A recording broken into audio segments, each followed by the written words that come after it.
हम लोग अभी तक चरक संहिता में सूत्र स्थान स्टार्ट किए हैं और सूत्र स्थान के 6 चैप्टर कल हम लोग समाप्त कर चुके हैं। छह चैप्टरों का अगर हम नाम के बारे में बात करें तो पहले चैप्टर का नाम था दीर्घम जीवितीय अध्याय। दूसरे चैप्टर का नाम सभी को पता है कि अपामार्ग तंडुलीय अध्याय है। और आपको वहां पर जब बताया था कि आगे चल के आपको ये कंफ्यूज करेगा जैसे जैसे हम बढ़ते जाएंगे, तो जब छोटा आ होता है वो पहले आता है और बड़ा आ जो होता है वो बाद में आता है। तो अपामार्ग तंडुलीय अध्याय जो होगा ये पहले आएगा और आ से बड़ा आ से हो जाएगा आरगवदी अध्याय। ये जो होगा ये बाद में आएगा। तो तीसरे नंबर चैप्टर का नाम है आरगवदी अध्याय। चौथा नंबर जो हमने चैप्टर पढ़ा वो षड्विरेचन शताश्रित अध्याय पढ़ा, षड्विरेचन शताश्रित अध्याय। और आपको बताया था कि 4 चैप्टर का मिला करके एक चतुष्क बनता है। जो पहला चतुष्क है जिसका नाम हमने आपको बताया था भैंसक चतुष्क करके, तो उस भैंसक चतुष्क में 4 चैप्टर आते हैं और ये हमने समाप्त किया था। अभी वर्तमान में हम लोग जिस चतुष्क को पढ़ रहे हैं उसका नाम है स्वास्थ्य चतुष्क। स्वास्थ्य चतुष्क, और इसमें सारी स्वास्थ्य से रिलेटेड बातें होंगी। जैसे पहले हमने 5वें नंबर चैप्टर में देखा था जिसका नाम था मात्रा स्थिति अध्याय। वहां पर हमने देखा था कि कौन से द्रव्य हमारे लिए हितकर हैं, कौन से द्रव्य अहितकर हैं। फिर हमने वहीं पर 5वें नंबर चैप्टर में देखा था स्वस्थवृत्त के बारे में। स्वस्थवृत्त के बारे में हमने 5वें नंबर चैप्टर में पूरा पढ़ा था। अंजन से स्टार्ट हुआ था जहां पर 5 प्रकार के अंजन हमने देखे थे और उसके बाद फिर पूरा स्वस्थवृत्त में और क्या क्या चीजें होना चाहिए हमने उसके बारे में पूरा डिटेल बताया था आप लोगों को। देन फिर 6वें नंबर चैप्टर में आए, वहां पर हम लोगों ने देखा कि ऋतुचर्या कैसी होती है, कौन कौन सी ऋतुएं होती हैं, सुश्रुत के अकॉर्डिंग उन्होंने कौन कौन सी ऋतुएं मानी है। सूर्य सिद्धांत जो एक किताब है जिन्होंने राशियों के आधार पर माना है ऋतुओं को, हमने उसके आधार पर भी ऋतुएं देखी कि कौन कौन सा। तो हमने आपको ट्रिक बताई थी, मकु मीन में वृष मिथुन से कर्क सिंह ने कन्या तुलाबाई का वध किया। ऐसे करके 12 राशियां होती हैं और 12 राशियों में 2-2 राशियों को मिला करके एक ऋतु बनती है। इतना आपको हमने वहां पर बताया था। फिर ऋतुओं में हमने देखा कि कौन कौन सी ऋतु में कौन कौन सी चीज वर्जनीय है। जैसे कुछ ऋतुओं में व्यायाम वर्जनीय था, कुछ ऋतु में मैथुन वर्जनीय बताया गया, कुछ में कहा गया कि भाई सत्तू नहीं पीना है, या कुछ में बताया गया कि पीना है। तो पूरा डिटेल हमने उसके बारे में देखा। फिर जब 6वें नंबर चैप्टर का अंत हुआ तो हमने वहां पर फिर देखा सात्म क्या होता है, ओक सात्म क्या होता है। तो वहीं पर हमने पढ़ा था कि ओक मतलब होता है, ओक का वैसे तो अर्थ होता है मंदिर, लेकिन मनुष्य के अर्थ में ओक का मतलब हो जाएगा शरीर। तो जो हमारा शरीर है, शरीर के लिए जो सात्व चीज होती है उसको हम क्या कहते हैं, ओक सात्व। अब 2 चीजें हम लोगों ने पढ़ा, एक तो ऋतुओं के बारे में, दूसरा स्वस्थ के बारे में। अब तीसरी चीज आचार्य जो अग्निवेश थे उनका ये था कि अब हम कौन सी चीज जाने। तो फिर ये हुआ कि क्या इन चीजों का पालन करने के बाद, मतलब कोई दिनचर्या पालन कर ले और कोई ऋतुचर्या पालन कर ले, क्या उनके पालन करने के बाद भी व्यक्ति में रोग हो सकते हैं। तो उत्तर आया पुनरुत्पादक का कि हाँ बिल्कुल रोग हो सकते हैं। फिर प्रश्न होता है कि कैसे। तो उन्होंने कहा कि हम 13 प्रकार के यहाँ पर अधारणी वेग होते हैं मनुष्य के शरीर में, जिन वेगों को रोकना नहीं चाहिए। बहुत ऐसे व्यक्ति हैं जो दिनचर्या पालन करते हैं, बहुत ऐसे व्यक्ति हैं जो ऋतुचर्या दिनचर्या दोनों पालन करते हैं, लेकिन उनमें फिर भी रोग होते हैं। क्यों रोग होते हैं? क्योंकि वो अपने वेगों का धारण करते हैं। तो 2 तरह के रोग वेग बताए गए। चैप्टर का नाम है न वेगान धारणीय अध्याय। ऐसे वेग जिनको धारण नहीं करना चाहिए, लेकिन इस चैप्टर में हम लोग इस टॉपिक के बाद एक दूसरा भी टॉपिक है जिसका मतलब जहां पर हम वेग पढ़ेंगे ऐसे वेगों का जिनका धारण करना चाहिए। तो 2 तरह के वेग होते हैं, एक वो जिनका धारण नहीं करना चाहिए, दूसरा वो जिनका धारण करना चाहिए। तो सबसे पहले नंबर पर हम लोग पढ़ेंगे, जैसे चैप्टर का नाम है न वेगाना धारणी अध्याय। टोटल पहले नंबर यहां तीसरे नंबर कोटेशन में देखेंगे 3 और 4। आपको जहां पर हम कहें कि हाईलाइट करना है आप वहीं पे उसको हाईलाइट करना, इसके वो जो हाईलाइटर आता है। और जहां पर कहें अंडरलाइन करना है वहां पर केवल पेन से अंडरलाइन करना, हाईलाइट मत करना, क्योंकि वही जो हाईलाइट करवाएंगे वही ये एग्जाम में आने वाला है। तो सबसे पहले लाइन हाईलाइट करेंगे, ना वेगान धारियेद धीमान, यहां तक अंडरलाइन करेंगे और हाईलाइट कर देंगे और कॉमा कर देना। तो हमने आधा पढ़ा। ये पूरा एक पद है, जिसको नहीं पता है संहिता के बारे में, तो संहिता में हम लोग इसको पूरा एक पद कहते हैं, एक पद। और ये हो गया दूसरा पद, और इन दोनों को मिलाकर के बनता है पूरा का पूरा श्लोक। तो हमने पढ़ा आधा पद, इसका जो हाफ पद है कि न वेगान धारियेत धीमान। धीमान मतलब होता है बुद्धिमान। ऐसे व्यक्ति जो बुद्धिमान है किस प्रकार से बुद्धिमान? जो अपने शरीर का हितकर चाहने वाले हैं वो वेगों का धारण नहीं करते। कौन कौन से वेगों का धारण नहीं करते? तो आगे की लाइन हाईलाइट करना, जातान, जान करके मूत्र को हाईलाइट करेंगे। सबसे पहले नंबर पर मूत्र का वेग नहीं रोकना है, फिर पुरीश का वेग नहीं रोकना है, इसको भी हाईलाइट कर देंगे। ना रेतसो ना वातस्य, फिर कॉमा करके इस लाइन को पूरा हाईलाइट कर देंगे।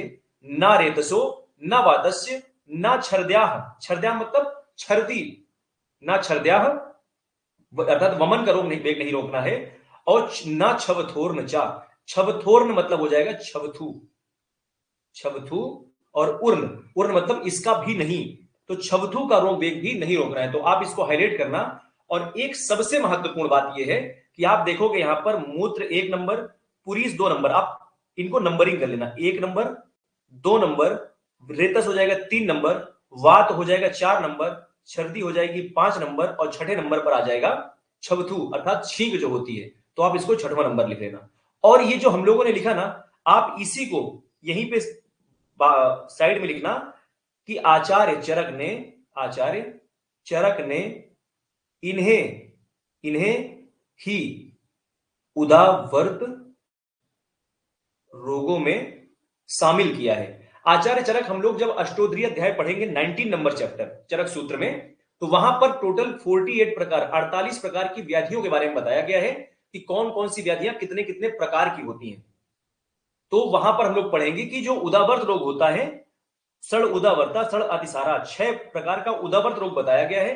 और जो 6 प्रकार का उदर रोग है वो कुछ और नहीं, आचार्य चरक के द्वारा बताए गए जो 6 स्टार्टिंग के धारणी वेग, आधारणी वेग हैं, वही उदावर्त रोग हो जाते हैं। तो आप इसको हाईलाइट कर लेना। अगर आपको ये 6 याद हो जाए तो आपको उदावर्त रोग भी आसानी से याद हो जाएगा। देन सेकेंड लाइन पे देखेंगे 4 नंबर कोटेशन में, ना उद्गारस्य, हाईलाइट कर देना, ना उद्गारस्य न जृंभाया, उद्गार अर्थात जो डकार होती है व्यक्ति को, उद्गार का वेग भी नहीं रोकना चाहिए। किसी व्यक्ति को जमहाई आ रही है तो जमहाई का भी वेग नहीं रोकना चाहिए। ना वेगान क्षुत पिपासियो, और क्षुत और पिपासा अर्थात भूख और प्यास का भी वेग नहीं रोकना चाहिए। तो इसको भी अंडरलाइन करके हाईलाइट कर लेना। पूरी लाइन हमने हाईलाइट किया यहां पर क्योंकि बहुत ज्यादा इंपॉर्टेंट ये लाइन है, ना वेगान क्षुत पिपासियो। और आगे फिर हाईलाइट करेंगे, ना वाष्पस्य न निद्राया, कॉमा कर देंगे इतना पढ़ने के बाद। ये एक पद हो गया। अब जब ये सेकंड आ जाएगा तो फिर पूरा पाद हो जाएगा, इसको पूरा पाद कहते हैं। तो न वाष्पस्य न निद्राया निःश्वासस्य श्रमेण चा, निःश्वास, निःश्वासस्य श्रम, श्रम से उत्पन्न जो श्वास होती है ना, उसको, उसके वेग को भी नहीं रोकना चाहिए। जैसे कि कोई व्यक्ति श्रम करके आया, मान लीजिए आप कोई मेहनत करके आए हैं और आपको लंबी लंबी सांसें लेने का मन कर रहा है, आपकी श्वास मतलब काफी लंबी खींचने से आपकी श्वास पूरी होगी। तो ऐसा नहीं कि आप उस वेग को रोकिए, आप लंबी लंबी सांस लेकर के उस श्वास को ग्रहण करिए, उस जब तक कि उसकी मांग है। ठीक है, तो ये टोटल 13 प्रकार के होते हैं। यहां पर हाईलाइट कर देंगे 13 अधारणी वेग। आपको इस लाइन से तो कुछ भी नहीं आएगा, आपसे केवल यह चीज पूछेगा कि आचार्य चरक के द्वारा कितने प्रकार के अधारणी वेगों का वर्णन किया गया है, ये आएगा। बाकी इस लाइन से आपको कुछ भी आने वाला नहीं है। तो हमें कोटेशन याद नहीं करना है, लेकिन जब भी आप आए तो आप एक बार देखें कि कौन कौन से इसमें अधारणी वेग हैं। क्योंकि अब जो पैटर्न एआईपीजीटी का है वो आपको इनमें से 3 उठा करके दे देगा और आपसे चौथा पूछेगा कि कौन सा नहीं है, और आप एक कोई ऐसा होगा जो नहीं होगा। तो ये आपको पता हो, इसके लिए आपको इस कोटेशन से या फिर इसके हिंदी से गो थ्रू होना पड़ेगा। आपको पता होना चाहिए कि कौन कौन से अधारणी वेग होते हैं।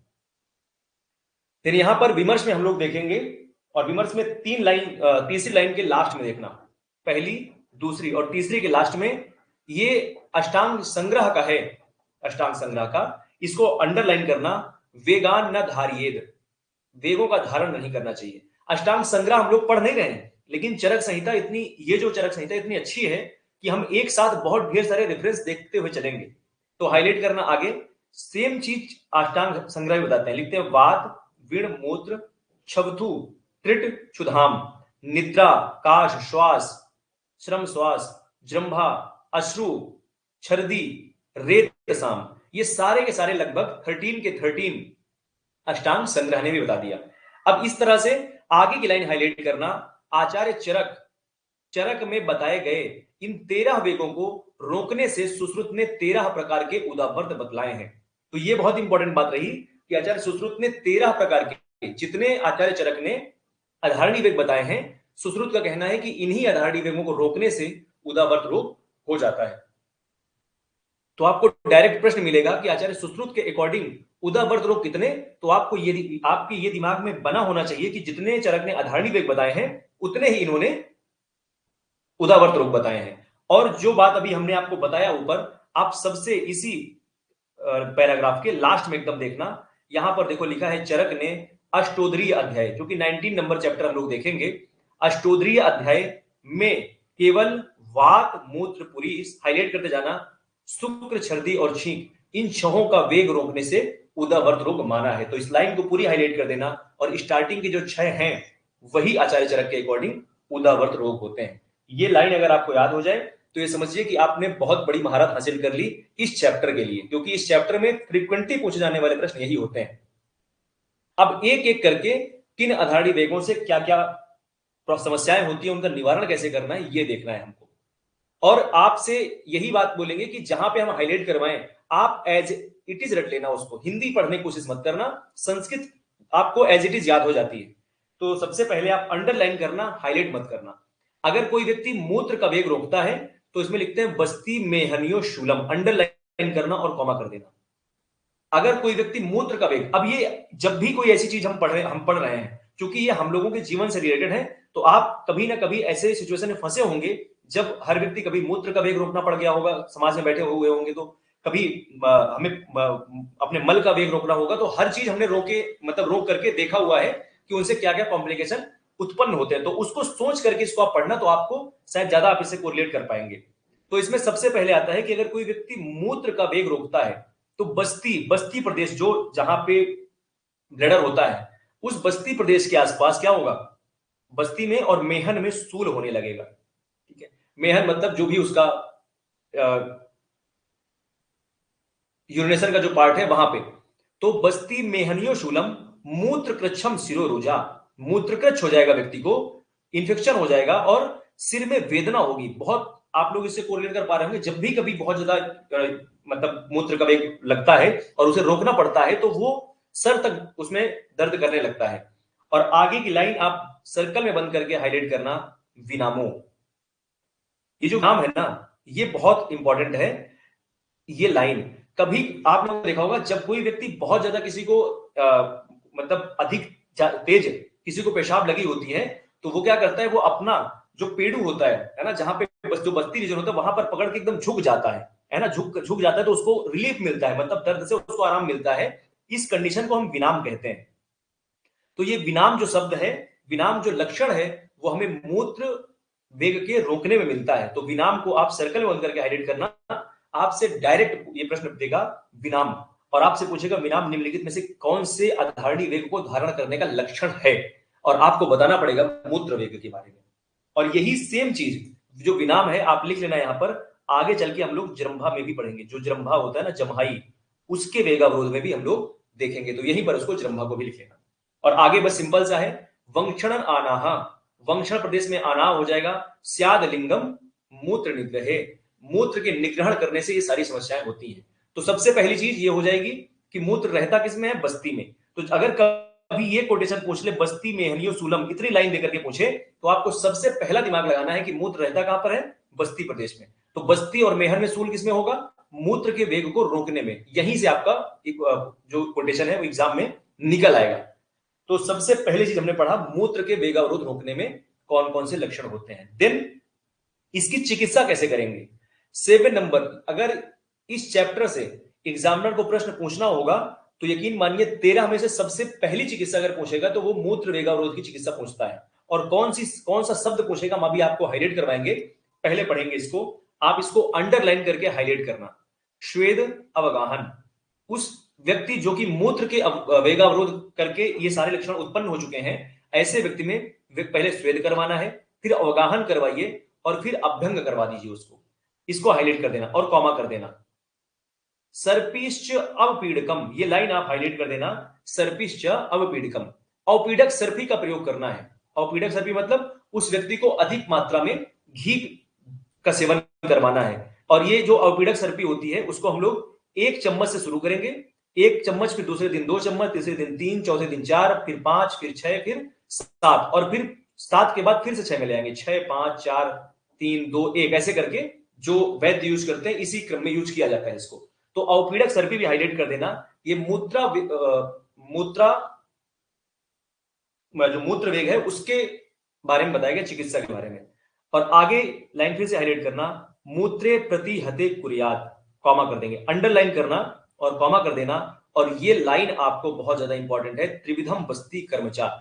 ये इतनी बार ये लाइन पूछी गई है कि जब आप क्वेश्चन लगाना शुरू करेंगे तो हमें नहीं लगता कि ऐसा 2-3 साल के बाद कोई ऐसा एग्जाम होगा ही नहीं, या कोई ऐसा एग्जाम नहीं हुआ होगा जहां पे ना पूछा गया हो। तो त्रिविधम बस्ती कर्मचारी लाइन आपको मिलेगी और आपसे पूछेगा निम्नलिखित में से किसकी चिकित्सा है, और आपको बताना होगा मूत्र वेगावरोधजन्य रोगों की चिकित्सा इससे की जाती है। तो तीनों प्रकार की बस्ती कर्म कौन कौन सी, तो अनुवासन बस्ती, निरूह बस्ती और उत्तर बस्ती, इन तीनों बस्तियों का प्रयोग यहां पर करना चाहिए। तो इस लाइन को आप हाईलाइट कर लेना कि त्रिविधम बस्ती कर्मचार।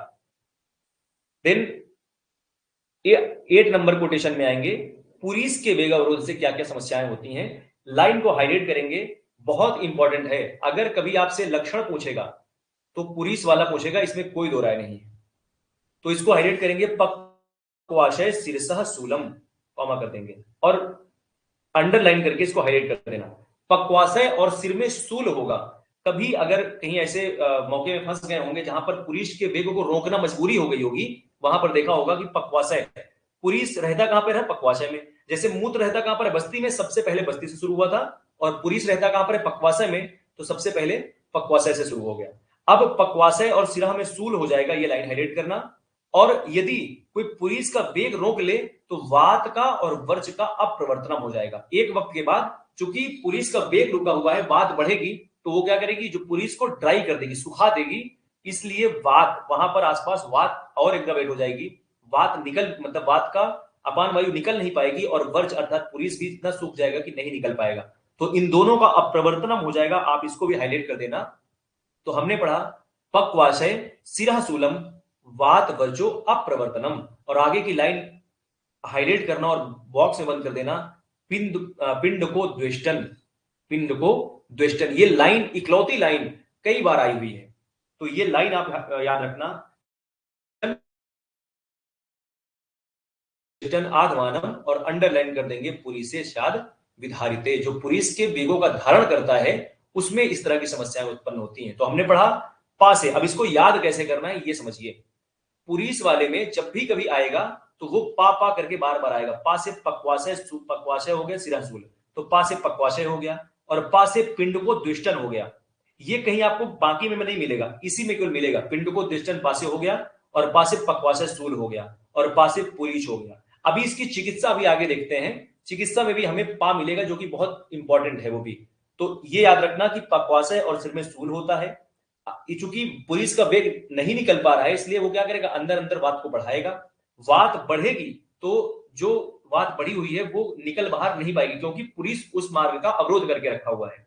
और वर्ज अर्थात जब वात बढ़ जाएगी तो ये क्या करेगा, वर्ज को सुखा देगा, और दोनों ही नहीं निकल पाएंगे। फिर पिंड को द्वेष्टन का मतलब होता है जो पिंडलियां होती हैं हमारे पैरों की, उनमें ऐंठन हो जाती है, बहुत ज्यादा पीड़ा होती है ऐंठन वाली। और आधमान को तो सभी को पता होगा कि आधमान होता है, और ये कुछ कंडीशन होती है, कुछ लक्षण होते हैं जब हम कोई व्यक्ति पुलिस का वेग का धारण करता है। इसकी चिकित्सा देखेंगे 9 नंबर कोटेशन, इसको केवल अंडरलाइन करना, श्वेद अभ्यंग अवगाहश्च, अंडरलाइन कर लेना, श्वेद अभ्यंग अवगाहश्च, और कॉमा कर देंगे। वर्त्यो बस्ती कर्मचा, आप इसको हाईलाइट कर देना, वर्त्यो बस्ती कर्मचा। वर्ती का प्रयोग, जो सपोजिटरीज होती हैं उनका प्रयोग करेंगे, और बस्ती कर्म, पुलिस के वेग को रोकने से बढ़ेगा क्या, वात बढ़ेगा, और वात बढ़ेगा तो फिर हम लोग क्या करेंगे, बस्ती कर्म वहां पे करना होगा। तो वर्ती और बस्ती दोनों कर्म करने होंगे, और हितम प्रतिहते वर्चस्य, ऐसे द्रव अन्नपान का प्रयोग करना है जो कि वहां पर जो हितकारी हो, किसमें, वर्ष को निकालने में, है ना, जो मल को निकालने में हितकारी द्रव्य हो उनका प्रयोग करना है। और अन्नपानम प्रमाथी चा, तो यहां पर पासे प्रमाथी द्रव्य आ गया, तो इसको भी हाईलाइट करना, पासे प्रमाथी। तो हमने पासे पुलिस में कई चीजें पढ़ी, एक तो पासे पक्वाशय शूल पढ़ा, दूसरा हमने पासे पिंड को द्विष्टन पढ़ा, और अभी हमने पढ़ा पासित प्रमाथी द्रव्यों का उसको हम लोग अन्नपान देंगे, वो उसके लिए हितकारी होता है। तो याद रखना, वर्ती कर्म, बस्ती कर्म और प्रमाथी अन्नपान का सेवन, 3 चीजें आपको याद रखनी है। बाकी यहां पे कोई भी समस्या नहीं होगी, आपसे क्वेश्चन निकल आएगा। बहुत कॉन्सेप्चुअल चीजें हैं, ऐसा कुछ भी नहीं कि आपको सारी चीजें रटनी है। देन 10 नंबर क्वेश्चन यहां पर आता है फिर, शुक्र के वेगावरोध का लक्षण क्या क्या होता है, इसको हाईलाइट करेंगे। मेढ्रे वृषणयोः शूलम, इसको अंडरलाइन करके हाईलाइट कर देना और कॉमा कर देना। तो मेढ्र में, मेढ्र मतलब जो पेनिस होता है उसमें, वृषण स्क्रोटम्स में, और उसमें शूल हो जाएगा, और अंग मर्दो हृदय व्यथा। बहुत इंपॉर्टेंट लाइन है, आप इसको बॉक्स में बंद कर देना, अंग मर्दो हृदय व्यथा। अभी आगे भी हम लोगों को मिलेगी लाइन, तो इस तरह से यहां पे पढ़ना, अंग मर्दो हृदय व्यथा करके, और आगे लिखते हैं भवेत प्रति हते शुक्रम, अंडरलाइन करना। विभत्तम मूत्र में ऊंचा, ये आप लाइन को बॉक्स में बंद करके हाईलाइट कर देना और स्टार लगा देना, क्योंकि बहुत कंफ्यूज करेगी। जैसे ही एग्जामिनर आपको ये लाइन देगा, एग्जामिनर ऐसी ही लाइनें उठाते हैं, जैसे ही एग्जामिनर आपको ये लाइन देगा, आपको पहला ऑप्शन वहां पर मिलेगा मूत्र वेगावरोध। आपको ये ऑप्शन वहां पे सबसे पहला नंबर पर दिया होगा, और आप इतना प्रसन्न होंगे, आपको लगेगा एग्जामिनर बहुत बड़ा बेवकूफ था, उसने इतना सरल सवाल दे दिया। और वो आपसे चाहता है, आपको जानता है कि आप यहीं पे करेंगे, क्योंकि एग्जामिनर भी, बहुत एग्जामिनर ऐसे होंगे जो आज भी उनसे क्वेश्चन गलत होता होगा। तो याद रखना, ये जो विबद्ध मूत्र है ना, विबद्ध मूत्र मतलब मूत्र रुका हुआ है ना, मूत्र कैसे रुक रुक कर जब निकलता है तो उसको हम विबद्ध मूत्र कहते हैं। तो जब ये प्रश्न आएगा तो आप मूत्र वेगावरोध को क्लिक करोगे, और बाद में जब वहां से निकलोगे तो पता चला कि एग्जामिनर ने आपको बेवकूफ बना दिया है। तो ऐसे सवालों पे बहुत फोकस करना है, इन्हीं चीजों को रटना है, यही सब सिलेक्शन करवाते हैं। बाकी जो आसान है वो तो सभी का आसान है, सभी को आ जाएगा। लेकिन जब इन सब प्रश्न में हम लोग गौर करते हैं कि ये यहां ये नहीं होगा, ऐसा होगा, तभी आपका सिलेक्शन हो पाता है। बहुत छोटी छोटी गलतियों से लोगों का सिलेक्शन रुकता है। तो याद रखना, मुद्रा वेगावरोध लिखना और इसको क्रॉस कर देना कि ये इसमें का नहीं है, ये शुक्र का है, शुक्र वेगावरोध का, ये आपको याद रखना है। तो इस तरह से यहां पर शुक्र वेगावरोध से संबंधित हम लोगों ने चीजें पढ़ी। व्यक्ति के मेढ्र वृषण में और उसके पूरे शरीर में दर्द होगा, हृदय में व्यथा होगी, जब शुक्र का वेगावरोध करके रखा होगा उसके हृदय में व्यथा होगी, ये भी समझना। और विबद्धम मूत्र में वजह सबसे इंपॉर्टेंट लाइन है, क्योंकि ये जब भी आएगी तो आप मूत्र वेगावरोध में टिक करोगे, और एग्जामिनर सबसे पहला ऑप्शन भी वही देगा। अब इसकी चिकित्सा कैसे करनी है ये इंपॉर्टेंट है। 11 नंबर क्वेश्चन देखेंगे यहां पे, और इसमें अंडरलाइन करना केवल, तत्र अभ्यंगो अवगाहस्य, अंडरलाइन करना, तत्र अभ्यंगो अवगाहस्य, और कॉमा कर देंगे, और आगे लाइन हाईलाइट कर देंगे, मदिरा चरणायुधा, मदिरा पान करवाना है उस व्यक्ति का, और चरणायुधा इसको भी पान करवाना है। चरणायुध होता है मुर्गे का मांस, जो मुर्गे का मांस होता है उसको हमारे यहां पर चरणायुधा के नाम से कई जगह पर बोला गया है। तो मदिरा पान बताया गया, इसको स्टार लगा देना, क्योंकि बहुत ज्यादा इंपॉर्टेंट है। कई बार अक्सर करके केवल ये लाइन दे देगा, मदिरा चरणायुधा, या मदिरा और मुर्गे के मांस का प्रयोग किस प्रकार के वेगावरोध जन्य रोगों में किया जाता है, तो आपको बताना होगा कि शुक्र वेगावरोध में बताया गया है। अब इसका उद्देश्य क्या है समझना। दरअसल जो मदिरा होती है, मदिरा ये भी उष्ण होती है, चरणायुध जो होता है ये भी कैसा होता है, उष्ण होता है। और दोनों की दोनों चीजें अगर आप इसको देख रहे होंगे तो ये तम को बढ़ाने वाली होती है, तम को बढ़ाने वाली, तम को जो चीज बढ़ाने वाली होंगी वो संभवतः वो लगभग क्या होंगी, वाजी कारक होंगी। जितनी भी चीजें होंगी जो तम को बढ़ाने वाली होंगी वो कैसी हैं, वो वाजी कारक होंगी। और वैसे भी जब हम लोग चिकित्सा स्थान पढ़ेंगे, रसायन अध्याय और वाजीकरण जब हम लोग पढ़ेंगे ना, तो वहां पर रसायन और वाजीकरण में अंतर बताया गया है। तो रसायन और वाजीकरण में इतना ही अंतर है कि रसायन जो है वो सात्विक चिकित्सा है, और वाजीकरण जो है वो तामसिक चिकित्सा है। इसलिए वाजीकरण का प्रयोग कंटिन्यूअसली किसी व्यक्ति में नहीं किया जा सकता है, ठीक है। कभी कभार तो ठीक है, कभी कभार के लिए अच्छा है, लेकिन कंटिन्यूअसली नहीं किया जा सकता है, ये हम लोग वहां पर पढ़ेंगे। तो मदिरा और चरणायुध इस वजह से पिलाया जा रहा है, उसने शुक्र का वेगावरोध कर लिया, रोका हुआ है। अब हमें उसको किसी भी कंडीशन में निकालना है ना, उसको हटाना है उसके शरीर से। तो इसके लिए सबसे अच्छा क्या होगा, मदिरा, जो तम को बढ़ाने वाली चीजें होंगी वो हमें उसका पान करवाना है। साली पयो, साली जो चावल होता है उसको दूध के साथ में देने के लिए बोला है। निरूहश्च, इसको हाईलाइट कर देंगे और कॉमा कर देंगे, और ये लाइन आप फिर से हाईलाइट करना स्टार लगा करके, सस्तम मैथुनम एवचा। अब तम की वृद्धि हुई, यहां फिर से उसने दूध पिया, दूध पी करके और भी ज्यादा एनर्जी आएगी, फिर क्या होगा, फिर उसको मैथुन करने के लिए बोला गया है कि मैथुन करे, और एक बार वो जो शुक्र वेग का जो उसने धारण किया है वो जब निकल जाएगा तो सारी समस्याएं अपने आप कैसे हो जाएंगी, कम हो जाएंगी। तो ये बहुत इंपॉर्टेंट लाइन है, आप इसको याद रखना।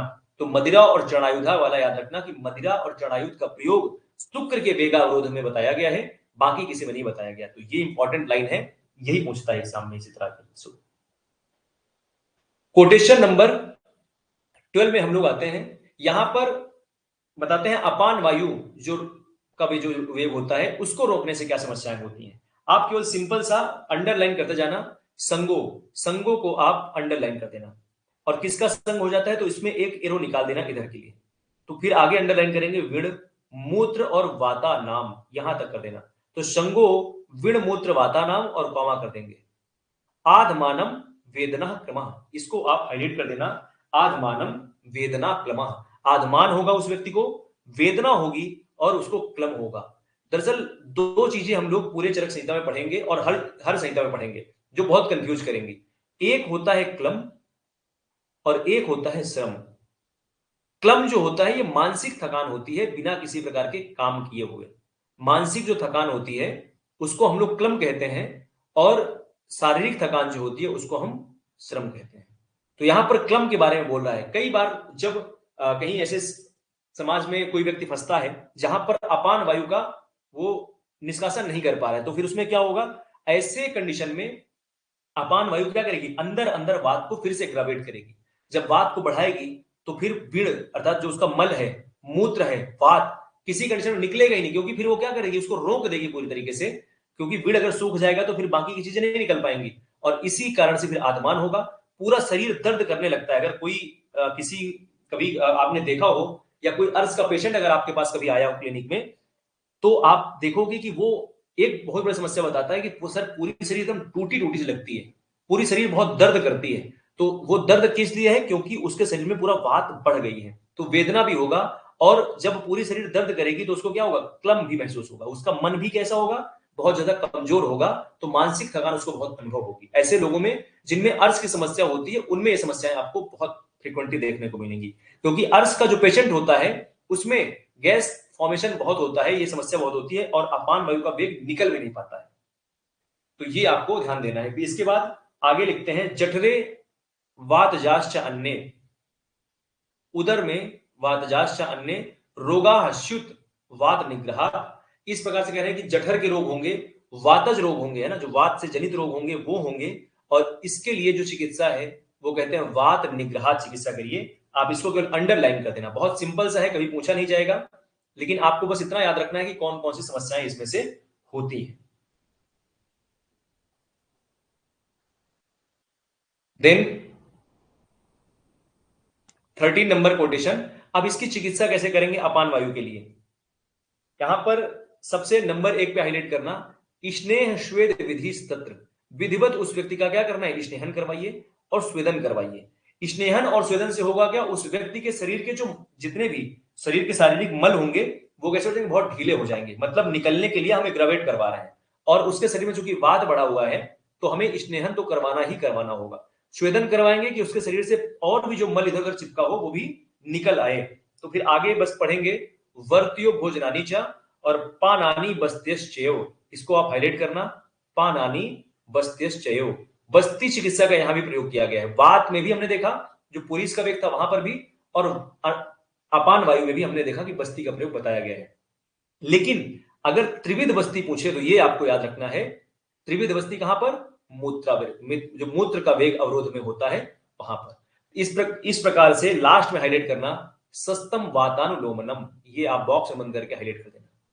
वात के अनुलोमन वाले जितने द्रव्य होंगे वो यहां पर देने में सबसे कारगर होंगे। तो इस तरह से आप लाइन हाईलाइट कर देना, क्योंकि जितनी चीजें हमने अभी तक देखी सारी की सारी चीजें वात को एग्रवेट करने वाली थी, वात को के बढ़ने से सारी समस्या उत्पन्न हुई थी। अगर हम वात का अनुलोमन करवा दें तो उसकी आधी लगभग समस्या खत्म हो जाएगी। तो ये लाइन आप याद रखना, अपान वायु के वेग जब रोकेंगे कोई तो हमें सस्तम वातानुलोमन याद रखना है बस। 14 नंबर कोटेशन है, पांचवा यहां पे आता है वमन का वेग रोकेंगे तो क्या होगा। तो वमन में सभी को पता है, वमन में वमन किससे किसमें करवाते हैं, कफ में। तो का से कफ हो जाएगा और ये देखो स्टार्टिंग भी का से कंडू से और का से कोट से हो रहा है। तो जब भी कभी कोई ऐसी लाइन आए का से कंडू का से कोट से, लाइन हाईलाइट करेंगे, कंडू कोट अरुचि व्यंग और कॉमा कर देंगे। कंडू कोट अरुचि व्यंग सोथ पांडवा अमय जरा, ये लाइन बस अंडरलाइन कर देना आगे की, और जोरा को भी आप सर्कल में बंद करके स्टार लगा करके हाईलाइट कर देना। ये सिंगल लाइन पूछी गई है कि कौन से ऐसे वेगावरोध है जिसके रोकने से ज्वर हो जाता है। तो ये सिंगल लाइन भी पूछी गई, तो इसको आप सर्कल में बंद करके स्टार लगा करके हाईलाइट करना। तो हमने पढ़ा कंडू हो जाता है व्यक्ति को, कोट, कोट मतलब होता है जो चकत्ते होते हैं, चकत्ते पड़ जाते हैं, जैसे कोई बर्रा बर्रिया जो होता है ना, मधुमक्खी जब काट लेती है तो उसमें जो चकत्ते पड़ जाते हैं वैसा होता है। व्यक्ति को अरुचि हो जाएगा, भोजन में अरुचि हो जाएगा, क्योंकि उसको, उसने वमन के वेग को रोक लिया है, उसको वमन होना चाहिए था लेकिन नहीं हो रहा है, तो क्या होगा, अरुचि हो जाएगी, उसको कुछ खाना खाने की इच्छा करेगी क्या, नहीं करेगी। देन आगे लिखते हैं व्यंग हो जाएगा, सोथ स्वेथु होने लगेगा, क्योंकि उसने वमन के वेग को रोका है, कफ के वेग को रोक लिया है, और कफ क्या करेगा, फिर एग्रावेट होगा तो सोथ उत्पन्न करेगा, व्यक्ति में पांडु हो जाएगा। और ज्वर तो बहुत ही स्पेसिफिक आपको याद रखना है कि व्यक्ति में ज्वर भी उत्पन्न हो जाता है।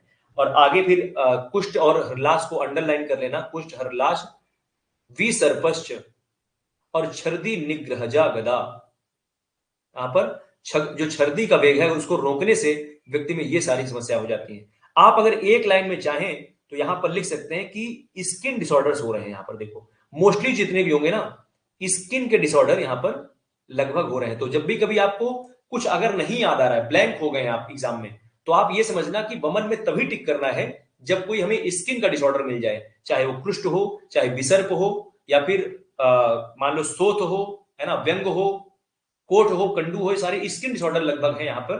तो इससे आप समझ लेना इसको कि भाई ये वमन का ही, वमन से होने वाले रोग हैं। वमन का वेग कोई रोका है, उसकी चिकित्सा कैसे करेंगे आप ये देखना 15 नंबर कोटेशन में।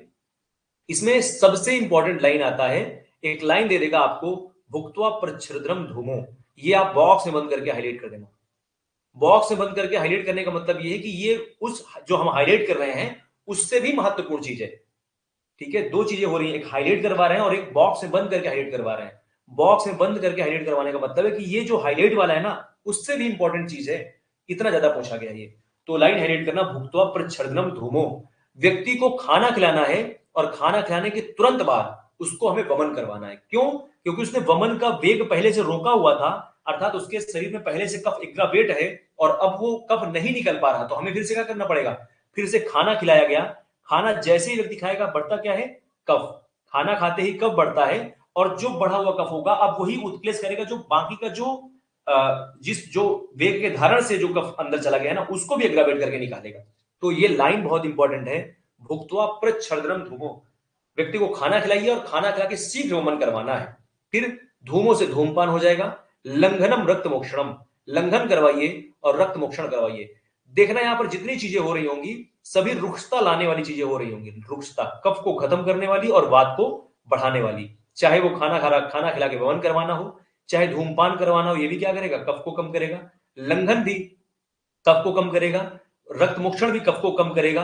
रुक्ष अन्नपानम व्यायामो, इसको भी हाईलाइट कर देना। तो रुक्ष अन्नपान तो करवाना ही है, व्यायाम भी कफ को कम करेगा।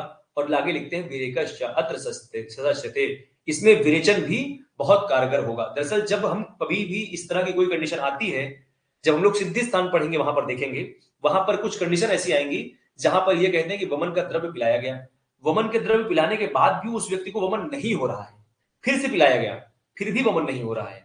तो एक ऐसी कंडीशन जहां पर पूरी तरह से उसको वमन नहीं हो पाया और आगे उसके कोई होने की संभावना भी नहीं है, तो वहां पर हम लोग देखेंगे कि विरेचन करवा करके भी निकाला जाता है उस व्यक्ति का, तब विरेचन करवा देंगे, तो उससे जो वमन के कॉम्प्लिकेशन हो रहे होंगे वो ठीक हो सकते हैं, ठीक हो जाते हैं।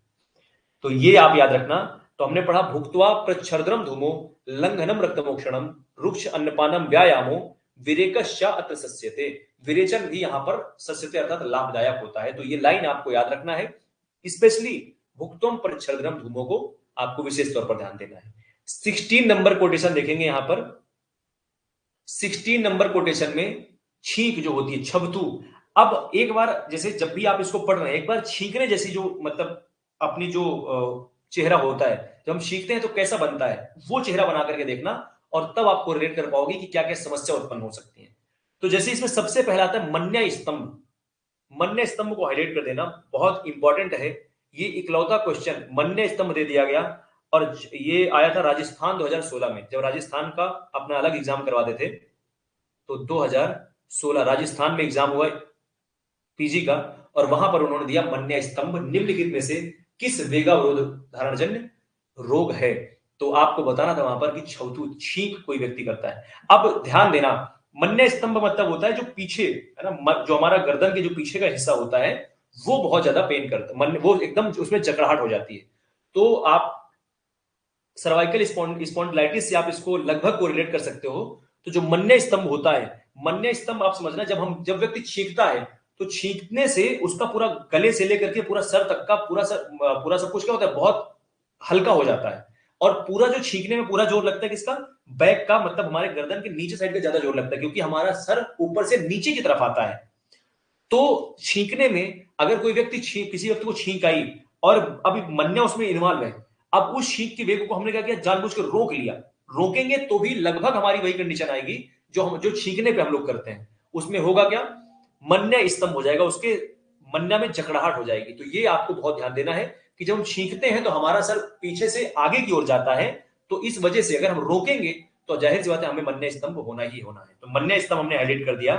सिरा शूलम, सिरा शूलम को हाईलाइट कर देंगे और कॉमा कर देंगे। और आगे लाइन आती है अर्दित अर्धाव भेदको। अगर किसी को छींक आ रही है, छींक के वेग को हम जब छींक लेते हैं तो सभी को पता होगा छींकने के बाद बहुत अच्छा फील होता है, मतलब सर बहुत हल्का फील होता है, गर्दन बहुत हल्की फील होती है, आंखें, मतलब हमारी जो इंद्रियां होती हैं, आंखें होती है, नाक होती है, सबको बहुत अच्छा फील होता है। तो यहां पर सब कुछ इन्वॉल्व होगा। तो सिर में सूल हो जाएगा। जिस सिर को हल्का होना था, अब आपने छींक को रोक दिया तो वो सिर में क्या हो जाएगा, सूल होना, दर्द सोना शुरू हो जाएगा। कुछ कंडीशन में कभी कभी अर्दित भी हो जाता है, क्योंकि छींकने से क्या होगा, हमारे जो चेहरे की पूरी का पूरी मसल्स क्या होती है, बहुत रिलैक्स हो जाती है।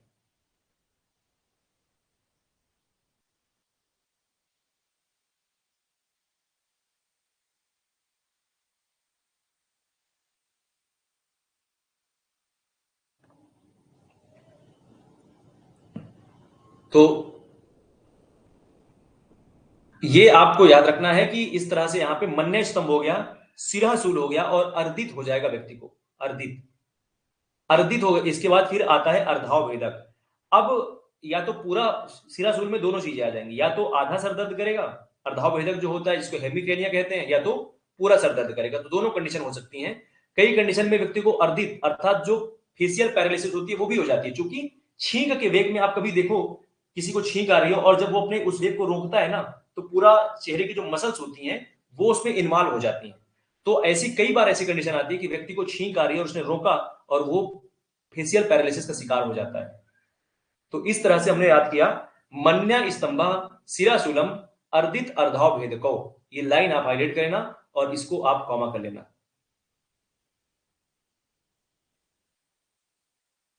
और इसके बाद ये लाइन फिर से हाईलाइट करेंगे, इंद्रियाणाम च दौर्बल्यम। अब हमने क्या किया कि अपने जो हमें छींक आ रही थी उसको रोका। छींकने के बाद बहुत अच्छा फील होता है, तो और सारी इंद्रियां हल्की फील होती हैं। तो जाहिर सी बात है नहीं छींकेंगे तो वही इंद्रियां क्या हो जाएंगी, दुर्बल फील करने लगेंगी। तो ये लाइन आपको याद रखना है, इंद्रियाणाम च दौर्बल्यम। इंद्रियों की दुर्बलता आ जाएगी, सारी इंद्रियां कैसी, और लगभग जितनी भी ज्ञान इंद्रियां हैं हमारी, जितनी भी ज्ञान इंद्रियां हैं वो सब चेहरे में तो इन्वॉल्व है, चाहे हमारी वाक इंद्री हो, चाहे घ्राण इंद्री हो, चाहे कर्ण इंद्री हो, चाहे चक्षुरेंद्री हो, चाहे, है ना। तो जितनी भी इंद्रियां हैं लगभग पूरी हमारी चेहरे पे विद्यमान है। और जो छींक है, छींक पूरे चेहरे को इन्वॉल्व करती है, इवन गर्दन तक को इन्वॉल्व करती है। तो यहां पे सारी सारी समस्याएं उसी से उत्पन्न होने वाली होती हैं। आप इसको बाकी इसमें अगर आप कुछ ट्रिक बना सकते हैं तो आप ट्रिक से याद कर सकते हैं, लेकिन प्रयास ये करिए कि आप कॉन्सेप्चुअल चीजों पे, कॉन्सेप्ट की तरफ से जाइए, तो आपसे कभी गलत नहीं होगा। न्यों, क्योंकि आने वाले वक्त में फिर हम लोगों को और भी ट्रिक्स यूज करनी है, बहुत ढेर सारी ट्रिक हो जाएंगी, तो समस्या हो सकती है। तो अगर आपको ये कॉन्सेप्चुअल याद हो सकता है तो और अच्छी बात है। नहीं तो अभी डॉक्टर जुबैर ने बताया कि भाई इसमें सीमा करके हम लोग एक ट्रिक, सीमा छींक करके एक ट्रिक यूज कर सकते हैं, लेकिन अभी आगे जब हम लोग पहुंचेंगे, जैसे जैसे बढ़ते जाएंगे, चूंकि चिकित्सा स्थान पूरा हम लोग दो दो लाइन की कविताओं से, दो दो लाइन के दोहों से पूरा याद करेंगे जो चिकित्सा स्थान होगा। फिर जब हम लोग इंद्रिय स्थान में पहुंचेंगे तो इंद्रिय स्थान में आपको कुछ कहानियों से बताएंगे, पूरी कहानियों से वो चीज याद होंगी। तो आगे ट्रिक हम लोगों के पास बहुत बनने वाली है। तो हम जितनी चीजों को कॉन्सेप्ट से रट सकते हैं तो हम कॉन्सेप्ट से रटें तो ज्यादा बेटर है। बाकी फिर इसको देख लेना। तो एस से यहां पर ये जो एस है इससे सिरासूल हो जाएगा। यहाँ पे जो आई है, आई से इंद्रिय नाम दौर्बल्यम हो जाएगा। यहाँ पर जो एम है, एम से मन्य स्तंभ हो जाएगा और ए से हो जाएगा अर्दित। आप चाहें तो इस तरह से भी याद कर सकते हैं। देन यहां पर कोटेशन नंबर 17 में आएंगे। Quotation number 17। अब यहां पर छवथू के बारे में, छींक से होने वाले रोग की चिकित्सा क्या करेंगे, बहुत इंपॉर्टेंट है ये। क्यों इंपॉर्टेंट है ये अभी आगे देखेंगे। छवथू, छींक का जो वेग है उसको रोकने से लिखते हैं तत्व ऊर्ध्वजत्रु, ऊर्ध्वजत्रु के अभ्यंगम और कॉमा कर देंगे, अंडरलाइन करना केवल, बाकी ऐसे ही छोड़ देना। तत्र ऊर्ध्वजत्रु के अभ्यंगम, ऊर्ध्वजत्रुगत। अब चूंकि समस्या कहां की है, ऊपर की समस्याएं है ना सारी, तो हमें क्या करना है, उस व्यक्ति के ऊर्ध्वजत्रुगत अभ्यंग करवाना है। देन स्वेदो धूमः श नामनः, धूम करवाना है उसको नावन। ठीक है, नावन के बारे में यहां बताया गया है कि उसको धूम करवाना है, नावन धूम, और इसके बाद श्वेद करवाना है। आगे लाइन हाईलाइट करेंगे, हितम वातघ्नम चा, हितम वातघ्नम आद्यम चा। इसका मतलब बताया कि वातघ्न औषधियों का उसको सेवन करवाना है। क्योंकि छवथू का उन्होंने वेग धारण किया तो उससे क्या होगी, वात एग्रावेट होगी, और वात एग्रावेट होगी तो हमें वात को कम करने वाली सारी की सारी औषधियों का प्लान करना है। सबसे इंपॉर्टेंट लाइन इसमें की जो है वो है घृतम चा उत्तर भक्तिकम। यहां पर खाना खाने के बाद घृत पान करने के बारे में बताया है कि घृत पिलाना है उस व्यक्ति को। तो ये लाइन बहुत इंपॉर्टेंट है, घृतम चा उत्तर भक्तिकम। जब हम लोग चरक सिद्धि स्थान पढ़ेंगे, 9वां नंबर चैप्टर, चरक सिद्धि का 9वां नंबर चैप्टर पढ़ेंगे, तो वहां पर सेम लाइन घृतम चा उत्तर भक्तिकम करके हम लोग सूर्य वर्त के लिए भी पढ़ेंगे, सूर्य वर्त। और ये शायद 9 नंबर का 80 या 81 नंबर कोटेशन होगा, एक बार रिचेक कर लेना। सूर्य वर्त सिद्धि स्थान के 9वें नंबर चैप्टर में हमें मिलेगा, और वहां पर उसकी चिकित्सा घृतम चा उत्तर भक्तिकम करके सेम लाइन आपको मिलेगी वहां पर भी।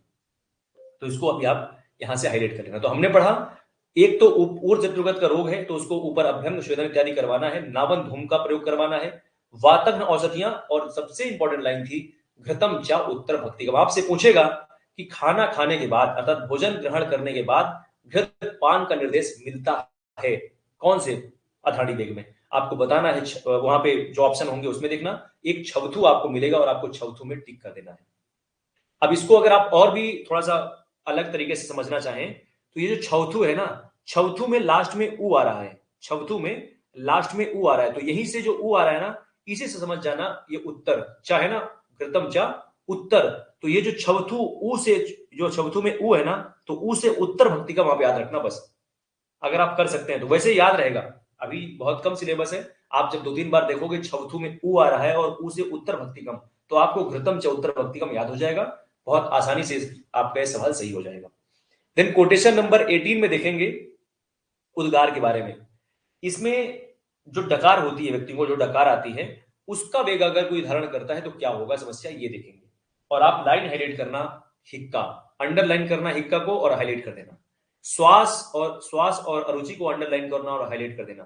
तो हिक्का श्वासो अरुचि कंपो, कंप को भी हाईलाइट कर देना और कॉमा कर देना। यहां पर लाइन हमने पढ़ी, हिक्का श्वासो अरुचि कंपो विबंधो हृदयो उरसो, विबंध हृदय उरसो, उरस और उसका जो यहाँ पे हृदय है ना, तो हृदय अलग हो जाएगा, हृदय प्लस उरस, उरस प्रदेश मतलब छाती जो होती है, चेस्ट रीजन, तो उरस प्रदेश और हृदय में उसको विबंध हो जाएगा, अर्थात उसमें जकड़ाहट हो जाएगी। तो इस लाइन को पूरी हाईलाइट करेंगे। उद्गार अर्थात डकार अगर कोई रोक रहा है तो वही डकार क्या करेगी, हम डकार कैसे होती है, डकार हम लोग नीचे से ऊपर की ओर आती है, और जो हिक्का होती है, हिक्का की जब हम लोग परिभाषा पढ़ेंगे जब हम चिकित्सा स्थान में, तो उसकी परिभाषा आती निरुक्ति, हिक हिक हिक हिक हिक करोति, हिक हिक करोति इति हिक्कम। हिक्का क्या है, जिसमें हम हिक हिक करते हैं, जो हिक हिक करने वाली होती है उसको हम हिक्का कहते हैं। और ये जो डकार है, डकार वैसे आएगी कैसे, नीचे से ऊपर की ओर, जो उद्गार होता है कैसे नीचे से ऊपर की ओर आता है, हम लोग डकारते हैं खाना खाने के बाद। तो अगर कोई व्यक्ति डकारेगा और वो डकार का अगर वेग रोक लेगा तो वही डकार फिर क्या करेगी, अंदर चली जाएगी, और उसके आसपास का जो भी उस मतलब गले के एरिया के जो रीजन होगा वहां पे हमारी जो लहरों जो फेरिंग्स होगी उसके आसपास के रीजन में वही क्या करेगी, वायु को एग्रावेट कर देगी और यही उद्गार फिर हिक्का बन करके आपको प्रकट होना शुरू हो जाएगी। तो याद रखना, उद्गार के वेग को रोका गया, इसलिए उसने क्या किया, नी वो अंदर चली गई। अंदर जाने के बाद उसने आसपास के जो फेरिंग्स एरिया, लैरिंग्स एरिया है, वहां पर उसने जाकर के बात को एग्रावेट कर दिया और वहीं से ये उद्गार अब हिक हिक करके आराम आराम निकलने लगी। उद्गार अर्थात डकार आती तो एक बार में निकलती, और हिक्का अब चूंकि आराम आराम निकलेगी तो हिक्का बन गई थी।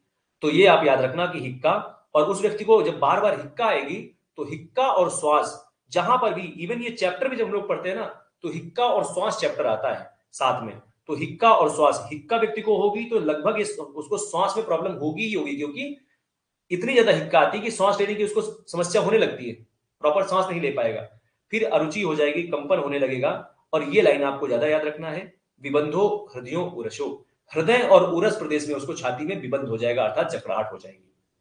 और आगे फिर केवल पढ़ेंगे उद्गार निग्रहात तत्र कॉमा कर देंगे। उद्गार को निग्रहण करने के लिए आप इसको बॉक्स में बंद करके हाईलाइट करना, हिक्कायात हिक्कायास तुल्यम औषधम। अब देखो इसकी चिकित्सा भी, उद्गार की चिकित्सा भी कैसे होता है, क्या कह रहे हैं कि जो आप चिकित्सा हिक्का की करते हो, हिचकी की करते हो, सेम चिकित्सा आप उद्गार की करिए और उद्गार ठीक हो जाएगा। तो ये याद रखना है, हिक्का से शुरू हो रहा है उद्गार, हिक्का जहां पे होगी वहां पे श्वास होना ही होना है, क्योंकि कोई भी व्यक्ति अगर लगातार हिक्का उसको आएगी, हिचकी लेगा, तो श्वास लेने में उसको प्रॉब्लम होगी ही होगी। तो दोनों एक साथ में आएंगे, विबंध हो जाएगा हृदय और उरस में, देन हिक्का जैसी औषधि देकर के हम उद्गार को ठीक कर देंगे। ऐसा आप इसको समझ लेना। देन कोटेशन नंबर 19 में देखेंगे, 19 नंबर कोटेशन, यहां पर जम्भा के बारे में आया, जमहाई। अब एक बार जमहाई लेकर के आप खुद भी वहां पे बैठे बैठे देखना कि जमहाई जब हम लेते हैं तो हमारे जो मुंह की संरचना होती है, हमारे कौन कौन से पार्ट इन्वॉल्व होते हैं, आप एक बार समझना इसको, और उसी के अकॉर्डिंग फिर हमारे यहाँ पे चीजें आना शुरू हो जाएंगी। एक तो ये कि जब कोई जम्भा लेता है, जमहाई का वेग धारण करता है, तो उसको विनाम हो जाता है। विनाम का कहते हैं कि शरीर का झुक जाना। और ये ऐसा क्यों होता है, क्योंकि जब भी कोई व्यक्ति हिक्का, मतलब हिक्का जब लेता है, नहीं ले पाता, तो फिर से वही वात यहां पे भी एग्रावेट होगी, है ना, यहां पर क्या होगा, वात यहां पर भी एग्रावेट होगी, और जो कि वात एग्रावेट होगी वो वात पहुंचेगी नीचे की तरफ जाएगी। ठीक है, हिक्का उसको प्रॉपर लेना था, उसने नहीं लिया, जमहाई लेना था, नहीं लिया, और यही बात फिर जाकर के और नीचे जाकर के बैठ जाएगी, फिर हो जाएगा उसको विनाम। इसको हाईलाइट करेंगे, विनाम को हाईलाइट कर देना। आक्षेपक, आक्षेप हो जाएगा उसको, कन्वर्जेंस आना हो सकता है, चले आ जाए उसको, संकोच हो जाएगा, है ना, उसके अंग कैसे हो जाएंगे, सिकुड़ जाएंगे। जहां हम जमहाई लेते हैं, जमहाई लेने के बाद एक अलग फूर्ति महसूस करते हैं, तो अब जब जमहाई नहीं लिए तो विनाम हो जाएगा, आक्षेप हो जाएगा और संकोच हो जाएगा, कॉमा कर देंगे। सुक्ति कंपह प्रवेपनम, सुक्ति नंबनेस हो जाएगी उसके शरीर में, नंबनेस लगेगा उसको, उसके शरीर में कंपन होगा। जब कोई जमहाई नहीं ले पाएगा तो शरीर उसकी कंपाने लगेगा। आप कभी जमहाई का वेग धारण करके देखना, जब जमहाई का हम वेग धारण करते हैं तो हमारे जो चेहरे होते हैं या आसपास का जो एरिया होता है वो थोड़ा सा हिलने लगता है, कंप करने लगता है। और प्रवेपनम, प्रवेपनम का मतलब होता है हाथ और पैरों में कंपन का होना, ये प्रवेपन होता है। तो हाथ और पैर में उसके कंपन होना शुरू हो जाएंगे, आप इसको भी करना। तो आपको हाईलाइट करना है, बॉक्स में बंद कर देना ये वाला लाइन, विनाम आक्षेप संकोच, ये कई बार पूछी गई है, विनाम आक्षेप संकोच। और आपसे पूछेगा विनाम आक्षेप संकोच किसके बारे में है, तो ये जम्भा के बारे में है। तो इसकी चिकित्सा लिखते हैं, जृंभायाम निग्रहात तत्र, इसको निकालना है अगर आपको तो क्या करना होगा, शर्वम वातघ्नम औषधम, इसको आप बॉक्स में बंद करके हाईलाइट कर देना। जृंभा में बढ़ा क्या है, वात बढ़ा है, और सर्वम वातघ्नम औषधम, सभी प्रकार की जो वातज औषधियां हैं आप उसी प्रकार की चिकित्सा करिए, जृंभा से पीड़ित व्यक्ति ठीक हो जाएगा। इन कोटेशन नंबर 20 देखेंगे, यहां पर 20 में लिखते हैं क्षुधा, भूख का वेग अगर कोई व्यक्ति धारण करेगा तो उसको क्या क्या समस्या होगी। और हमें लगता है कि जितने भी स्टूडेंट होंगे या जो लोग अभी रिकॉर्डेड लेक्चर से करेंगे बाद में, तो सभी ने ये जो क्षुधा वेग को धारण करने वाली समस्या है, सभी लोग इसको झेलते होंगे, और स्टूडेंट लाइफ में तो हम हमेशा झेलते हैं इस चीज को। तो जब भी भूख लगती है या कोई लगातार भूख का जो वेग है उसको धारण कर रहा है, तो क्या दिक्कत हो सकती है। सबसे पहली चीज, व्यक्ति कैसा होगा, दुबला पतला हो जाएगा। कोई व्यक्ति अगर क्षुधा का वेग धारण करता है कंटिन्यूअसली, तो उसको क्या हो जाएगा, वो क्रश हो जाएगा, वो पतला हो जाएगा, दुबला पतला। देन दुर्बलता व्यक्ति में आ जाएगी, कोई रोज रोज खाना नहीं खा रहा है, क्या होगा, उसको दुर्बलता आ जाएगी, नंबर 2। ये सब भूख से हो रहे हैं और आसानी से आप समझ जाएंगे, इसलिए अभी इसको हाईलाइट मत करना, केवल अंडरलाइन करते जाना।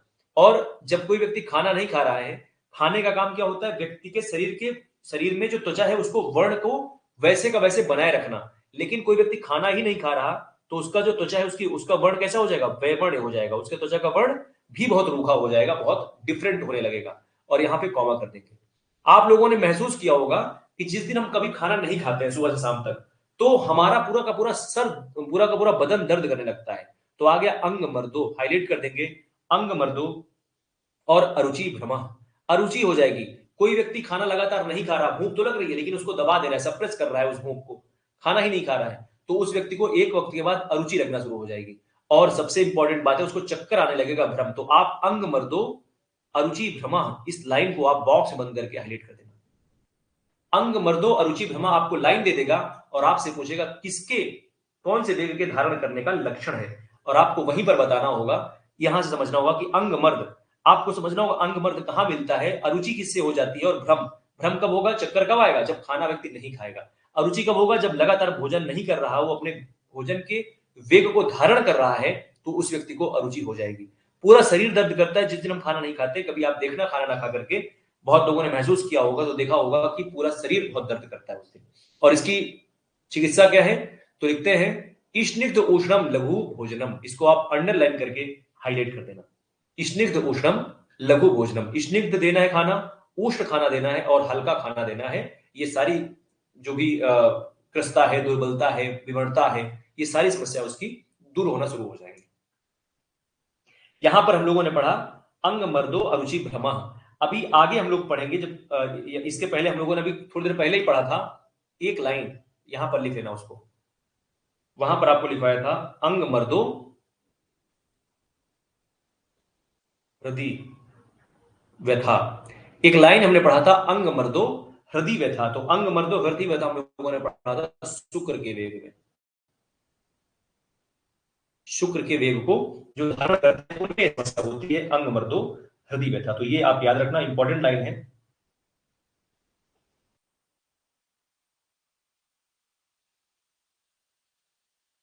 फिर इसके बाद आगे बढ़ेंगे कोटेशन नंबर 21। 21 में पिपासा के बारे में आया है, और पिपासा बहुत सिंपल, जैसे अभी भोजन वाला सिंपल था वैसे ये भी सिंपल है। इसमें कोई पानी नहीं पिएगा, कोई पानी के वेग को रोक रहा है, क्या होगा, उसके कंठ में, कंठ और आस्य मतलब होता है मुख, तो कंठ में और आस्य में शोष होगा, उसका गला और मुख सूखने लगेगा, सभी को पता है। तो कंठा से शोषो बाधिर्यम, बाधिर्यम को आप स्टार लगाना, सर्कल में बंद कर देना। यहां पर इकलौता ये जो बाधिर्य है ना, बहुत बार, कम से कम 20 से 25-30 बार पूछा गया होगा, इकलौता दे देगा बाधिर्य, और आपसे पूछेगा बहरापन किस वेग को विधारण करने से होता है, और ढेर सारे वहां पर ऑप्शन होंगे, आपको वहीं वहीं पर ढूंढना है पिपासा कहां पर है। कोई व्यक्ति अगर पानी नहीं पी रहा है तो उसमें बधिरता, अगर कोई अपने प्यास के वेग को रोक रहा है तो उसमें बधिरता होने, उसके बहरे होने का बहुत ज्यादा चांस रहता है। ये लाइन आप हाईलाइट कर देना, कंठा शोषोबाधिर्यम और कॉमा कर देंगे, श्रमा शादो हृदय व्यथा, आप हृदय व्यथा को सर्कल में बंद करके हाईलाइट कर देना, श्रमा शादो हृदय व्यथा। तो ये श्रमा शादो हृदय व्यथा एक लाइन आ गई। और अभी जस्ट हम लोगों ने पढ़ा था अंग मर्दो हृदय व्यथा, अंग मर्दो हृदय व्यथा पढ़ा था, जो शुक्र का वेगावरोध होगा वहां पर। तो ये याद रखना, श्रम साधो हृदय व्यथा आया पिपासा में।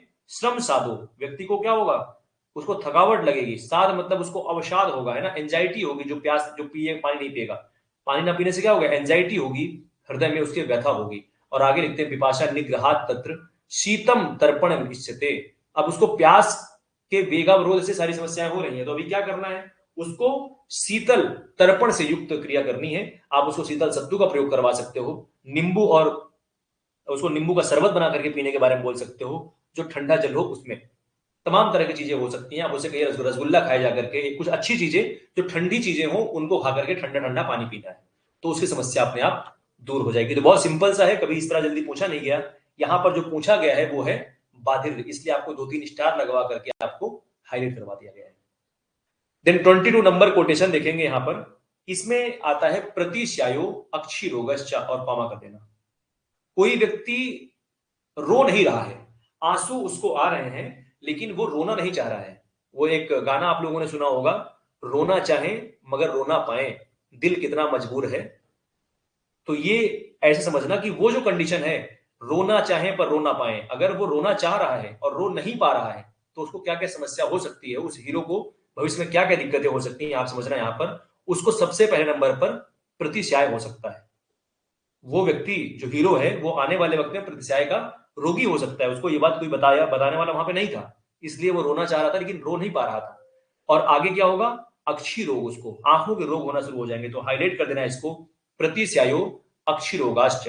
कोई व्यक्ति रोना चाह रहा है लेकिन रो नहीं पा रहा है, वेग का धारण कर रहा है, तो प्रतिशय हो जाएगा उसको। आंखों के रोग हो जाएंगे। बहुत लोगों को सुना होगा आपने पहले के टाइम पे, अभी भी बहुत लोग ऐसे होते हैं जिनके घर में किसी बहुत बहुत प्रिय व्यक्ति की डेथ हो जाती है, किसी माँ बाप के बच्चे की डेथ हो जाती है, तो बहुत माँ बाप को आपने देखा होगा कि बेचारे रोते रोते वो अंधे हो जाते हैं। इतना मतलब विरह में इतना पागल हो जाते हैं, इतना परेशान होते हैं अपने बच्चे के, मतलब जवान बच्चे की मौत के बाद, कि बहुत लोगों को आपने देखा होगा अंधे हो गए हैं। तो वही अक्षी रोग होता है। मतलब कोई अगर आंसू का वेग धारण कर रहा है, मतलब बहुत रोना चाह रहे हैं, लेकिन कोई मतलब इतना रो चुके हैं कि अब खत्म हो गया उनका आंसू, अब आंसू निकल ही नहीं रहा है। तो क्या हो गया, आंसुओं का जो वेग का धारण करेंगे वो भी क्या होता है, वो आंखों के रोग होते हैं, बेचारे अंधे तक हो जाते हैं बहुत लोग। हृद रोग, अरुचि भ्रमा। अब हृद रोग तो होना ही होना है। कोई व्यक्ति जो बहुत परेशान है वही अपने आंसू बहाना चाह रहा होगा, इसमें कोई दो राय नहीं है। अगर वो व्यक्ति आंसू नहीं बहा रहा, इसका मतलब ये है कि अल्टीमेट वो अपने अपने हृदय को बहुत परेशान कर रहा है। क्यों? क्योंकि वो उलझन में है। एक कहावत आप लोगों ने बहुत सुनी होगी, ये जितनी चीजें है ना चरक संहिता, वो हमें सामाजिक होकर के समझना होगा। जैसे हृदरोग यहां पर आया, क्यों ऐसा यहां बताया गया है कि हृदरोग होता है, क्योंकि जब कोई व्यक्ति रोना चाह रहा है जीवन में, तो इसका मतलब कि उसके जीवन में बहुत बड़ी कुछ समस्या होगी, या हो सकता है कि छोटी समस्या हो लेकिन उस व्यक्ति के लिए बहुत बड़ी समस्या हो। रोएगा, रोएगा नहीं तो उस अंदर अंदर वो बहुत ज्यादा घुटता रहेगा, बहुत परेशान होता रहेगा, उसको एंजाइटी फील होगी, बहुत ज्यादा बेचैन होगा। वो जो बेचैनी होगी वो कहीं ना कहीं उसके बीपी को बढ़ाएगी और मतलब हार्ट को कहीं ना कहीं बहुत इफेक्ट करेगी। एक कहावत है, कहते हैं कि गम बताने से आधे बचते हैं और खुशियां बताने से दुगनी हो जाती है। तो ये जो कहावत है ना, ये बहुत पुराने जमाने में बोली गई, लेकिन आज भी ये यथार्थ है कि अगर कोई व्यक्ति किसी से गम बताता है, रो लेता है किसी के कंधे में सर रख के, तो उसका जो समस्या, उसकी जो आधी समस्या है वैसे दूर हो जाती है। कम से कम उसको कोई सांत्वना देने वाला होता है, तो उसको हृदय का रोग नहीं हो सकता। जो लोग रो लेते हैं ना, उनको कभी भी हृदय का रोग नहीं होगा। आप कभी भी गौर करना इस चीज को।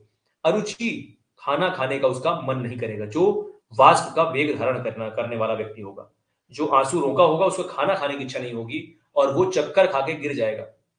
बहुत बार आप लोगों ने देखा होगा, बहुत ऐसे लोग होते हैं जो जिनके घर में कोई बहुत बड़ा दुख आ गया, बहुत परेशान हो चुके हैं, रो नहीं रहे हैं, लेकिन अचानक से पता चला कि खड़े खड़े वहीं पे गिर पड़े। रोया नहीं वो बंदा, लेकिन गिर गया वहीं पर, बेहोश हो गया। तो ये जो भ्रम की स्थिति है, जो भ्रम वाला है, ये भी क्या है, ये भी आंसुओं के वेग को धारण करने से समस्या होती है। तो हमने पढ़ा, व्यक्ति को प्रतिशय हो सकता है, अक्षी रोग हो सकता है, हृद रोग हो सकता है, अरुचि हो सकती है और भ्रम हो सकता है। तो ये आंसू के वेग को धारण करने से इतनी समस्याएं होती हैं। और आगे यहाँ पे लिखते हैं, वाष्प निग्रहण तत्र, कॉमा कर देंगे और आगे की लाइन हाईलाइट कर देंगे, स्वप्नम, स्वप्नो मध्यम प्रियाह कथा। स्वप्न उसको कैसे करवाना है, उसको मद्य पिला करके सुलाना है। क्योंकि रो नहीं पा रहा है तो उसकी आंखें क्या होंगी, वो सो भी नहीं पाएगा। जो व्यक्ति रो ही नहीं पा रहा वो सो कैसे पाएगा, क्योंकि परेशान है वो व्यक्ति। एक बार अच्छे से रो ले कोई व्यक्ति तो सो जाएगा, अब उसको क्या होगा, नींद भी नहीं आएगी। तो अभी क्या करना है, हमें उसको रुलाना है, किसी भी कंडीशन में रुलाना है। हमारा टारगेट क्या है, उसके आंसुओं के वेग को निकालना है। आपने कई बार जो लोग, जो भी अगर कोई देखा होगा, बहुत लोग ऐसे होते हैं जो दारू पी लेते हैं या मद्य का सेवन कर लेते हैं, तो बहुत भयानक उनके दुनिया के जितने दुख दर्द होते हैं एक बार में निकल आते हैं, और निकलने के बाद वो भयानक रोता है और रोते रोते लड़खड़ा के गिर पड़ता है और सो जाता है। तो कितनी बेहतरीन चिकित्सा बताई गई है चीजों की, कि अगर कोई व्यक्ति आपके दुनिया में, आपके नजरों में, आपका दोस्त कोई ऐसा व्यक्ति हो जो बहुत ज्यादा परेशान हो, रोना चाह रहा हो, रो नहीं पा रहा है, परेशान है बस केवल, तो उसको क्या चिकित्सा करनी है, उसको मदिरा का पान करवाना है, मद्यपान करवाना है। मद्यपान करवा करके उसको प्रिय कथा, प्रिय कथा का मतलब ये है कि वो व्यक्ति जिस तरह की चीज आपसे बात करना चाह रहा है, मान लो कि कोई एक ऐसा एक कॉन्सेप्ट बता रहे हैं कि मान लो कोई व्यक्ति किसी मतलब किसी भी प्रेमी प्रेमिका का कोई छूटे छूटा हो गया है। अब वो दोनों मतलब कोई लड़की है, कोई लड़की किसी लड़की से बताना चाह रही है भाई कि मेरा जो मतलब जो व्यक्ति था वो ऐसा था, मेरे जीवन में ऐसा करता था, वैसा करता था, हम लोग ऐसे रहते थे, मतलब जो भी आपसे बताना चाह रही है वो, आप उसकी प्रिय कथा में शामिल हो जाइए।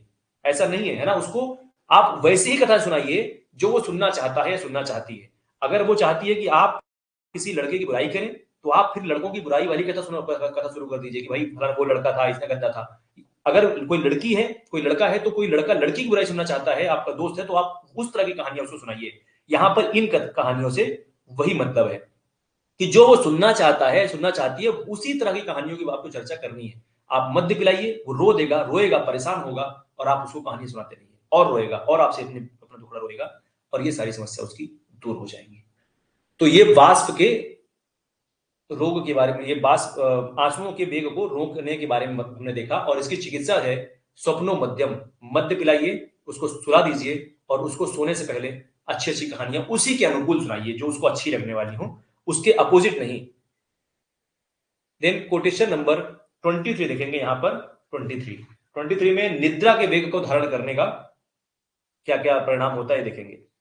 बहुत फ्रीक्वेंटली सबको पता है, रात में जब हम लोग सो नहीं पाते हैं तो हमें क्या होता है, जैसे हमारे सोने का टाइम होता है और हमें जम्हाई आने लगती है। तो जब हम सो नहीं पाते हैं तो हमें सबसे पहले क्या होता है, जम्हा आती है। तो जम्भा से आप याद रखना, जम्भा अंग मर्दस तंद्रा, कॉमा कर देंगे। और चा सिरो रोगो अक्षी गौरवम। सभी को पता होगा कि जब हम सो नहीं पाते, 1 2 दिन 3 दिन सो नहीं पाए, तो हमें क्या होगा, हमें भयंकर जम्हाई आएगी। फिर क्या होगा, जब 2 3 दिन नहीं सो पाएंगे, पूरा हमारा शरीर लगेगा कि टूट रहा है, अंगमर्द होगा, सभी को होता है।